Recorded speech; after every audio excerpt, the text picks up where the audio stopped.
Hey y'all, welcome back to another video. Now this insomnia got a hold on my ass like this him. So with that being said, I was like, why not make reaction videos? I'm not gonna get no good sleep, no goddamn way. So get that work in. put that work in. Okay? So today we are watching Spying on Scammers. This is part 1 of a 4-part series. So if they not out here mad and playing the copyright game, we may get through this whole thing. Okay, we may get through all of them. But I do want to thank y'all for rocking with me with these videos. I see y'all been loving the fuck out of them. Like, comment, and subscribe. Oh, I thought y'all thought I forgot because I should be asleep. No, I ain't forgot. You need to go ahead and subscribe. Welcome back for the 5th time. And you not subscribed. I'm going to have Jim Browning, which is the original owner of this video's information down in the description below, so you can give them the credit that they deserve. And let me make sure I'm recording. I wasn't recording this time. All right. And here we go, because they get right into it. In southwest Delhi holds a dark secret. The building houses Fairmart Travels, an innocent-sounding travel agency, except that it's just a front for a scamming business. And to the rear of the building, in a secret office, there's a room full of scammers. And then, if y'all work in call centers, we have all, especially when call centers first got popping in Las Vegas, I can't speak for everywhere else, but we have all ran into call centers that was in some buildings that had alleys in the motherfucking building. The building just looked shabby and fucking scary. And you may or may not have a job tomorrow. They just pick up and leave when the fuck ever they pick up and leave. I've had several. That's how my whole call center career started. That's how I was able to get into different big places like Bank of America and shit like that. Because I had experience from places that literally just imploded into thin air. Exploded, imploded, disintegrated, all that shit. They just disappeared. Literally. But you asking people for information, social security numbers, even shit that I didn't understand. And because of my conscience, a lot of times I collect one check maybe and just quit. But they had some like, you work today, you get paid tomorrow. Or that timeshare shit and you ain't never heard nothing about it. Or you know that the timeshare is like an apartment complex nowhere on the fucking strip. And these people gonna get down here thinking that they got a nice room on the strip because the things say, oh, beautiful strip view. Bitch, that should give you a view of the palms. That you can't see, and the palms ain't even on the strip. Okay? They give you a view of shit like that. So those are not just in these third world countries. Please do not think that. They have had plenty of call centers like that right here in Las Vegas. incredibly, I've been able to see exactly what they do through their own CCTV. Yes, sir, I can. Yeah, I'm still there. Yeah. So you're lying about that? Are you? What's going on here? What's going on? Mm-hmm. Hello? Allow me 1 minute, sir. I'm just doing that for you, okay? Yeah, please stay on the line. So, wait, hello? This scammer calls himself Mark Robinson, but his real name is Tune. And yes, I'm watching him live on his own CCTV. And they all crowded around. Hello? Any Yes, sir. information Yeah, you so give them, what's 30 all this about? motherfuckers got it. Stop services then when they should be running? I don't get it. Yeah, sir, you need to go ahead and get it fixed, and there will be a one-time charge, sir, okay? So hold on, why would you charge me when there's nothing wrong? That's quite normal. No, there are certain technical things that has to be fixed. Technical things. Go on, try me. I'm quite technical. See, shit like this scares me for my grandfather. Just because now he has call ID, so if he don't recognize the number, he done got pretty good. We like, no, that's a telemarketer. I fuck with him. But he used to do Publishers Clearinghouse. And one day a motherfucker called my granddaddy and claimed they was from Publishers Clearinghouse. He comes running, because mind you, my mama lives 2 houses down from him.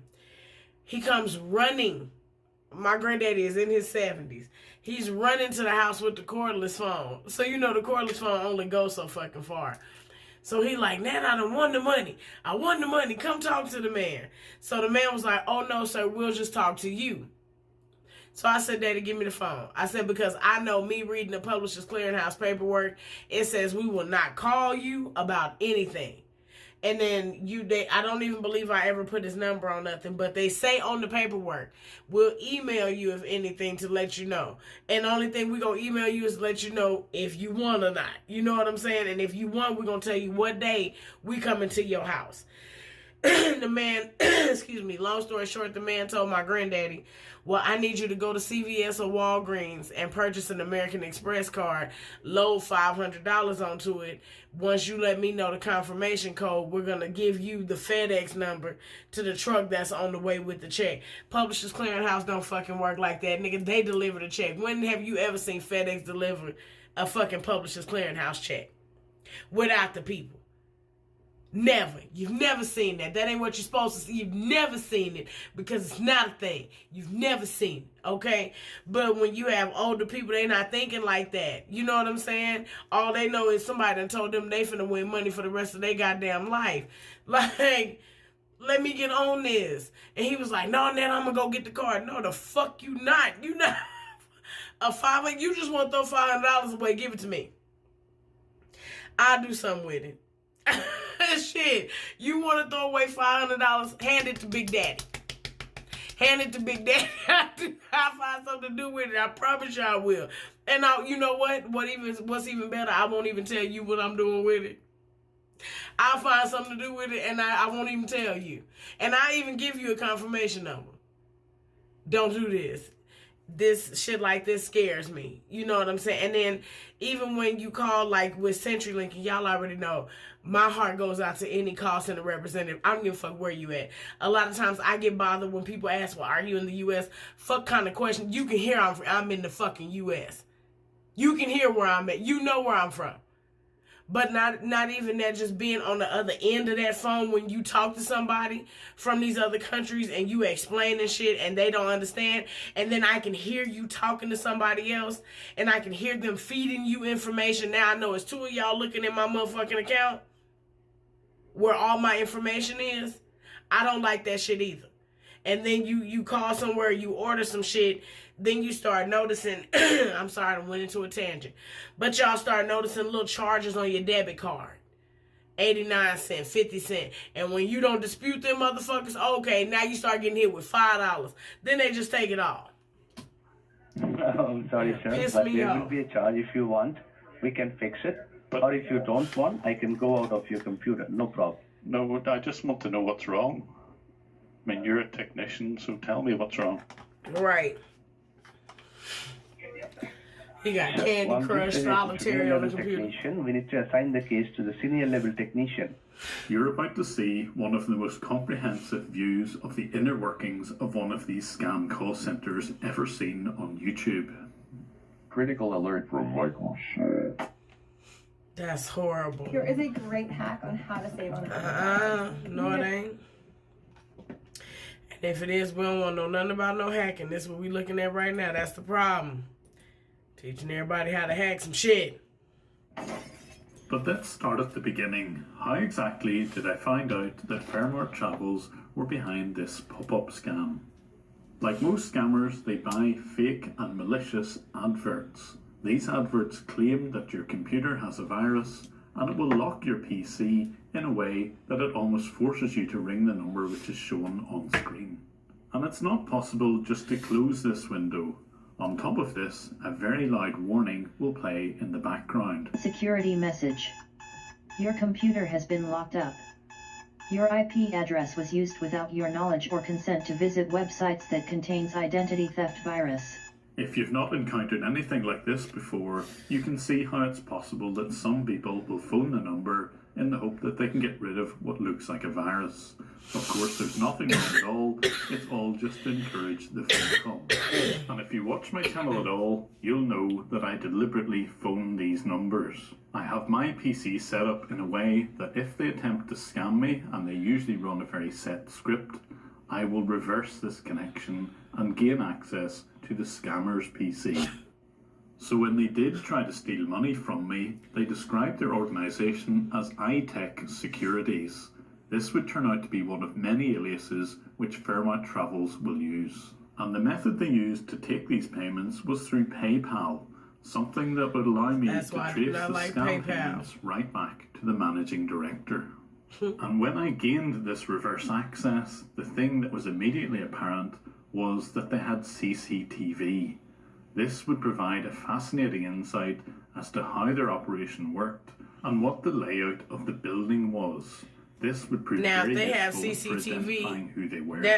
they may not have no kind of police or nothing. Because CCTV was shit in certain countries. Police can't do shit about certain shit. Of the building showed that there were guards present.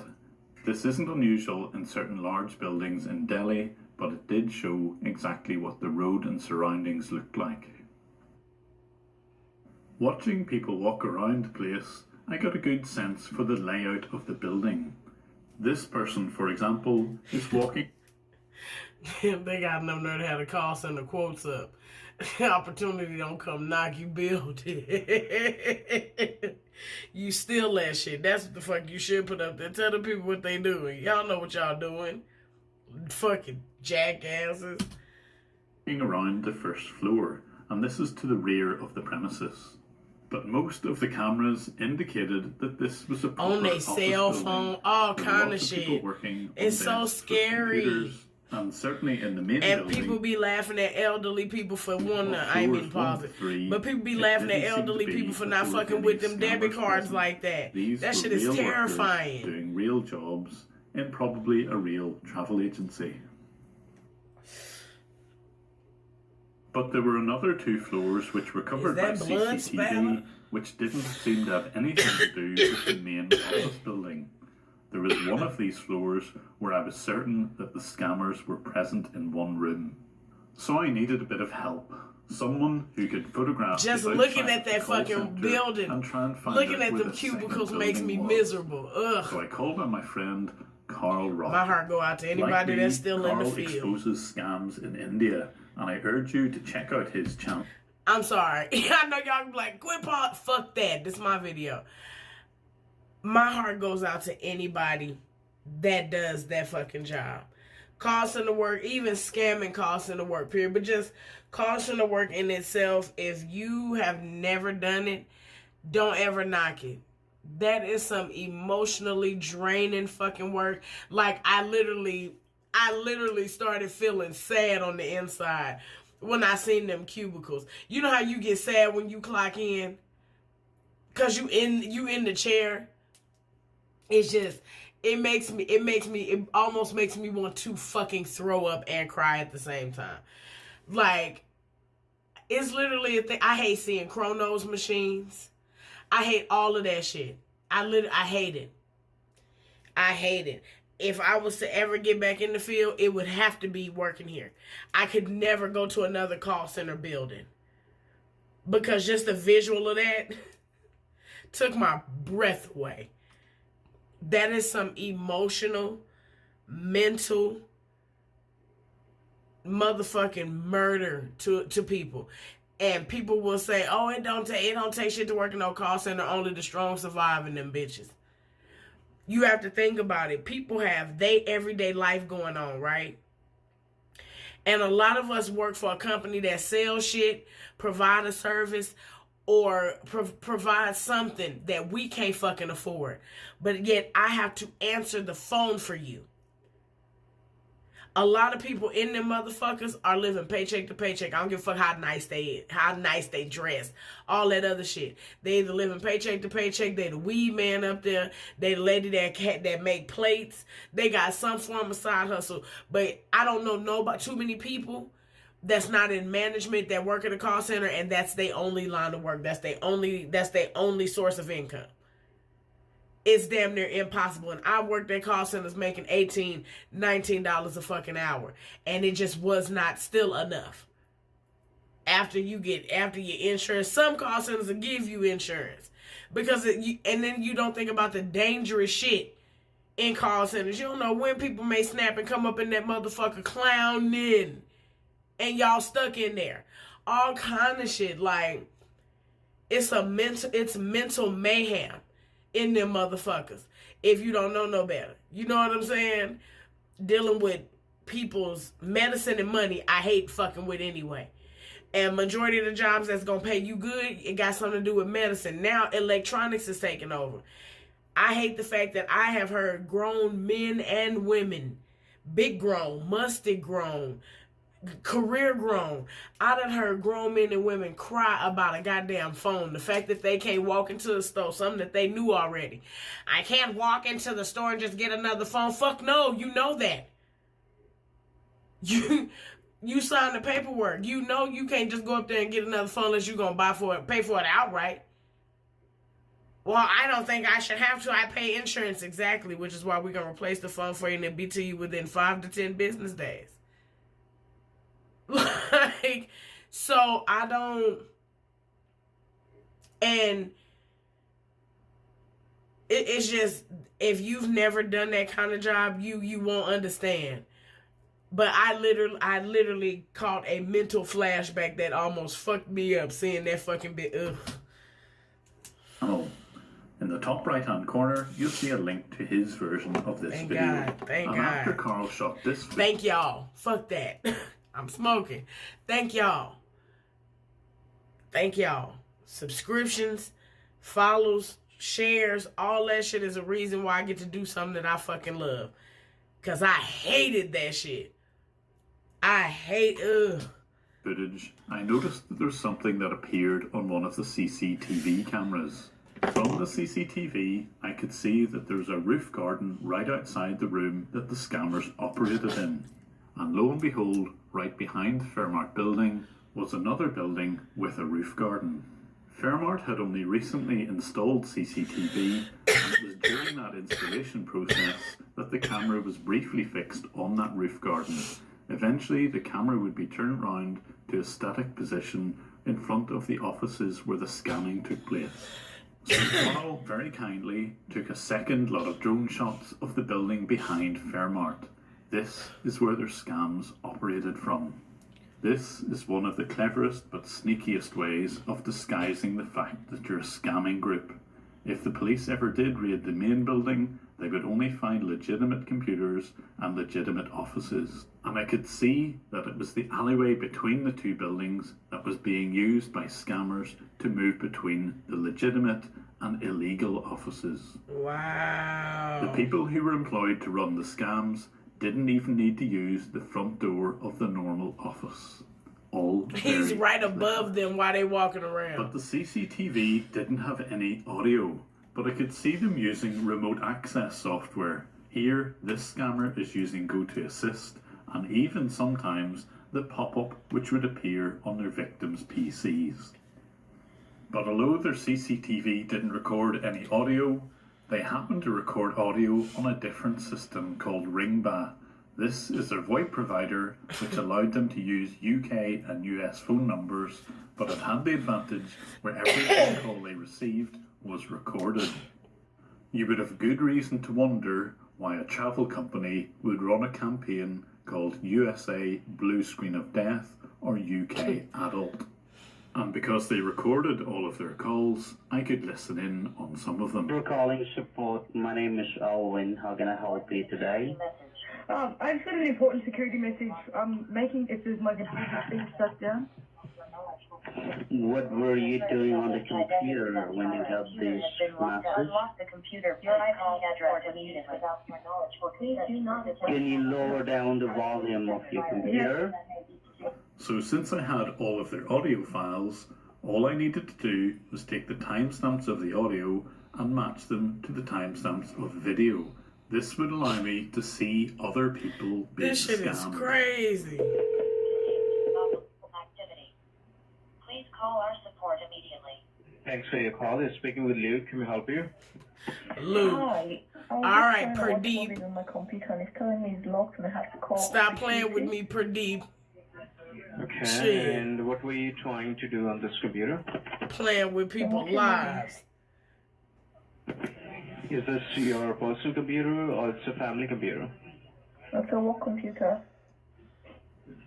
It's work computer, okay?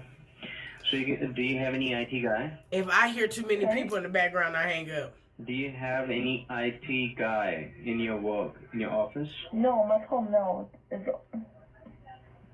I'd have hung up, because why you don't know that? Okay, because there will be a one-time charge if we... He went right into the charge. For you.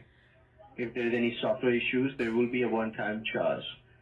So will that fine for you? Are you the authorized for that? She already said it's the work computer. Be locked in the first place. I was just watching movies. Why are you watching movies on your work? Which download from that online movies website.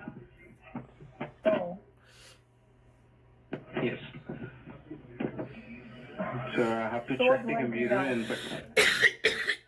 have to check the computer, and according to that, there would be a one-time charge. That would be the diagnosed charge, and if there is any other issue, like he's not making no sense to me, so he's making sense to you. And how much is this charge? The minimum, which is diagnosed charge, which will cost you around £50. And if I don't have £50 to pay? Then you can take this computer to local store or a local technician. No. No, thank you.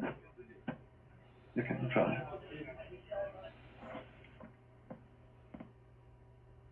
And because I could see what the supervisor was monitoring, I could also see the scammers' names. The green colour meant that someone was engaged in a call. They actually got a spreadsheet for this bullshit. Indicated that a person was waiting on a call. I want to do everybody on the day and make the time, it take There it. could be anything from just 2 agents to 22 on the floor. And when they answer their phone, they would of course never give their real name. They would always give a fake English-sounding one. So I thought I would phone them up and try and work out which name they would use and see the faces on the CCTV. But I'm hoping I can reach that guy, whatever his name is.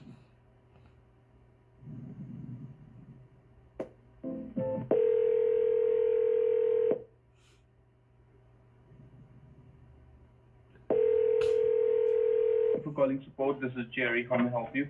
So this guy called himself Jerry, but of course when the office was busier, He literally has all their business. Speaking to, so I needed another tactic.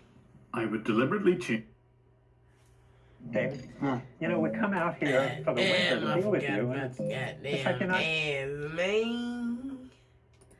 Okay. Change my desktop background to something really obvious. Now type help me all in one word. Help me. And then allow one of their scammers to connect to my PC. And once the scammer had remote access to my computer, I'd simply use their CCTV to see who was looking at the monitor with the purple screen. You need to leave the control of your mouse, sir. I'm successfully connected with you. You can see my cursor moving on the computer screen. Oh, yeah. I see that. Right, okay. Right, so you don't have to worry about anything. I wonder if he's doing this with the same computer that he's looking in, because that would be fucking creepy. Anything's wrong on the computer system. Like, sir, you looking at me? Yes. Oh my God. Clear out, abort mission. Everybody, burn it all. A year old or something. CMB, we all we got. Okay, just a year old, right? Just who am I talking to here? This is Chris Young, sir. I'm a Windows certified technician. Didn't he just say his name was Jerry? I knew what the person who called themselves Chris Young looked like. You might be using... I'm sorry? Microsoft? No, sir, it has nothing to do with the Microsoft. It's a Windows support. I believe you are using a Windows computer. Unfortunately, some of the CCTV cameras were set up worse than others, and when I switched to the like of camera 5, it gave a bit of a distorted and black and white view, but it was still enough to see who I was speaking to. The exact problem going on the computer system. Right? Yeah. So why because I would let them log into my computer just to show that, I would just let this sit there. The securities you want to hang up? But the camera was more than good enough to watch. You want to hang up, but I'm gonna call you back. They were challenged. I hope you're not breaching Microsoft's copyright here. Because if you put a window up saying Microsoft at the top, Okay, You're not okay. Microsoft. You're thinking that what you can do, sir. What you can do. What do you want to do? What do you Well, I don't know. I think I should be going to... I'm breaching your security system. No, I think you're impersonating Microsoft, and I think you're trying to scam people. That's what I think is going on here. Okay, so now you're in that part right now, right? Well, yeah, I mean, you've lied to me about what Nat stopped showing. I'm going to show you all the services, sir. So the services should be stopped, as you I'm well going to show you all know. the services, everything. Yeah, some of them should be started, some of them should be running, and some of them should be stopped because they should be started manually. So what are you going to show me here? I'm not going to show you anything, sir. You can, this is your computer, you can do whatever you want. Is there anything else you want to ask? Anything else you have any doubt? Yeah, I want to know why you scam people. Well, why is it? He's finna hang up on you, bitch. But there are hundreds of victims of this crime, and I want to I'm not finna listen to so this. for the first time ever, I've shared this footage with a UK documentary team called Panorama. That team were able to travel to India to confront the owner of this call centre, and I've left a link to their video in the description. I just wish you would have pulled the video up of him sitting By sharing there. the footage, I'm hoping that more people can be made That would aware have of been these scams, and terrifying. hopefully some will be prevented. Shit. If you're a patron of mine, you can already see the first 3 parts of this video unblurred. But for the public YouTube videos, I have to blur some of the details to meet YouTube's privacy policies. In part 2 of this 4-part video series, you're going to see what these scammers do every day, how their shifts work, how they get paid, how they get to and from their offices, and if they're really trusted. And in part 3, we're going to follow the money. It's not the call centre workers who make most of the money, so exactly where does it go? That was my question, shit. shit. The organisation. Is it make it, take it? One Because type of scam that they're involved with. Find out in part 3. These videos on YouTube will always be free. However, if you would like to support me in my efforts against scammers, here is a link to my Patreon channel. There you can see exclusive content and unblurred versions. Catch me on Twitter at JimBrowning11, and again, thanks for watching. Alright, Jim Browning. Alright, y'all, so if y'all like that, we can go ahead and look at the next 3 parts of the goddamn series. Let's finish it together. Because that was interesting. That was interesting. Okay. So, shit, I'm up. I'm on to the next video. Like, comment, and subscribe. I love y'all. And until next time, bye.